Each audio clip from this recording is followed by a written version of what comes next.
திருப்புவனம் கோவில் காவலாளி அஜித்குமார் கொலை வழக்கில் காவல் துணை கண்காணிப்பாளர் சண்முக சுந்தரத்தின் முன்ஜாமீன் மனுவை உயர்நீதிமன்ற மதுரை கிளை தள்ளுபடி செய்து உத்தரவிட்டுள்ளது.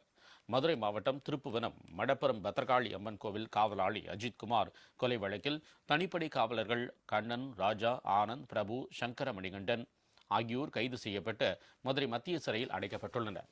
இந்த வழக்கை விசாரித்து வரும் சிபிஐ மானாமதுரை சரக டிஎஸ்பி சண்முக சுந்தரம், திருப்புவனம் காவல் நிலைய ஆய்வாளர் ரமேஷ்குமார், சார்பு ஆய்வாளர் சிவக்குமார், தலைமை காவலர் இளையராஜா உள்ளிட்ட 4 பேரின் பெயர்களையும் வழக்கில் சேர்த்தது.